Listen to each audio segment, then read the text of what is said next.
Hello friends, உங்கள் வீட்டில் கம்பு மாவு இருக்கா? அப்போ வாங்க இந்த ஸ்வீட் செய்யலாம். 2 டம்ளர் கம்பு மாவு எடுத்துக்கோங்க. கம்பு இப்போ பாக்கெட் இப்போ வந்து கடையில் நிறையவே விற்கிது, அதில் வாங்கிக்கோங்க. 2 டம்ளர் கம்பு மாவு, 1 டம்ளர் அரைச்ச சீனி, 1/2 டம்ளர் சமையல் எண்ணெய். சமையல் எண்ணெய் வந்து இந்த சன்ஃப்ளவர் ஆயில் சேர்த்துக்குங்க. ஃப்ளேவர் இல்லாத ஆயிலாக இருந்தால் பெஸ்ட்டு. இது கூட நம்ம இப்போ வந்து baking soda 1 spoon, baking powder வந்து 1 ஸ்பூன், இப்போ 5 பொருள் சேர்த்துட்டோம். இப்போ சேர்த்தாச்சு. ஸ்வீட் நல்லா டேஸ்ட்டாக வரும். இது கூட நம்ம வந்து 2 முட்டை ஃபஸ்ட்டு சேர்த்துக்குங்க. 5 முட்டை தேவைப்படும், அது கொஞ்சம் கொஞ்சமாக நம்ம சேர்த்துக்கலாம். இப்போ முட்டை சேர்த்த பவுடரை நல்லா கலந்து விட்டுக்கலாம். பார்க்குறதுக்கு கெட்டி கெட்டியாக தெரியும், ஆனால் இது நல்லா கெட்டியாலாம் இருக்காது, நல்லா சாஃப்டாக தான் இருக்கும்.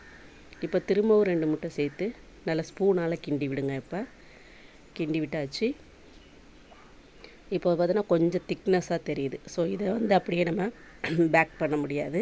இது கூட நம்ம வந்து இன்னும் ஒரு முட்டை, 5 முட்டை சொல்லியிருந்தீங்க இல்லைங்களா, அதில் இன்னொரு முட்டை ஒன்று சேர்த்துக்க வேண்டியதுதான்.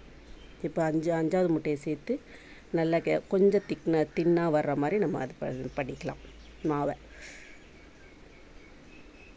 இப்போ 5வது முட்டையை சேர்த்து நம்ம லைட்டாக கலந்து விட்டுட்டோம்னா கொஞ்சம் தின்னஸாக வந்துடும். பொதுவாக நம்ம வந்து கேக் வந்து கோதுமை மாவு இல்லை வந்து மைதா மாவில் தான் செய்வோம் அதிகமாக. நீங்கள் கம்பு மாவுலேயே செஞ்சு சாப்பிடுங்க. அதாவது நம்ம சிறுதானிய உணவை சாப்பிட்ட மாதிரி இருக்கும்.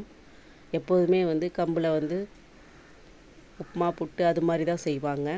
கஞ்சி அது மாதிரி வச்சு சாப்பிடுவாங்க. கேக்கு பண்ணி சாப்பிடுங்க, செம்மையாக இருந்துச்சு. இது அப்படியே நம்ம வந்து ஒரு 10 நிமிஷத்துக்கு ஊற விட்டுடலாம். மூடி போட்டு மூடி வச்சிடலாம்.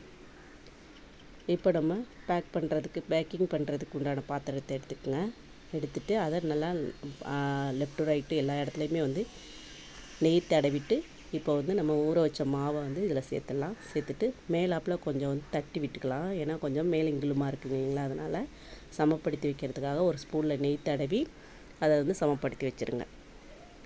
இப்போ வந்து நல்லா ரெடி பண்ணி வச்சாச்சு. இதை அப்படியே நம்ம வந்து கேக்கு செஞ்சிட வேண்டியதான். இப்போ யூஸ் பண்ணாத பாத்திரம் இருக்குங்க இல்லைங்களா, அதை அடியில் வச்சுட்டு அது மேலே குக்கரை வச்சுருங்க. குக்கருக்குள்ளே இந்த நம்ம கேக்கை வந்து வச்சுட்டு கேக் மாவை வச்சுட்டு விசில் போடாமல் மூடி வச்சுருங்க. எனக்கு ஒரு 3/4 மணி நேரம் ஆகுனுச்சு இந்த கேக் ரெடி ஆகிறதுக்கு. நீங்கள் 1 டம்ளரில் செஞ்சிங்கன்னா 1/2 டம்ளர் சீனி, 1/2 டம்ளர் இது வச்சுக்கலாம். ஸோ வந்து ஒரு 1/2 மணி நேரத்தில் வெந்துடும். நான் 2 டம்ளர் மாவு எடுத்து செஞ்சதுனால எனக்கு 3/4 மணி நேரம் தேவைப்பட்டுச்சு. இதை ஆக்சுவலாக கீறி விட்டுட்டு நம்ம எடுக்கலான்னு பார்த்தேன், ஆனால் வந்து ரொம்ப ஈஸியாகவே வந்துருச்சு. கீறி விடவே தேவையில்லை, அந்தளவுக்கு சாஃப்டாக வந்துருந்துச்சு. பாருங்கள் ஃப்ரெண்ட்ஸ், சுவையான சாஃப்டான கம்பு கேக் ரெடி ஆயிடுச்சு. இதை நம்ம வந்து லைட்டாக இப்போ துண்டு போட்டு, அதுவும் தமிழ் நியூ இயர் அதுமா நான் செஞ்சேன் வீட்டில்.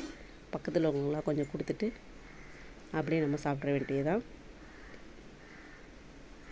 சிறுதானியமாக நம்ம உணவில் எப்படியெல்லாம் சேர்த்துக்கணுமோ அதை இந்த விதைகளை எல்லாமே சேர்த்துக்குங்க. ரொம்ப ரொம்ப நல்லது. அதை பாருங்கள், ஸ்பஞ்சு மாதிரி சாஃப்டாக வந்துருச்சு. இப்படி உதிரியாக வந்துச்சு, சூப்பராக இருந்துச்சு. அதை நான் சொல்கிற அளவு வந்து கரெக்டாக இருக்கும்.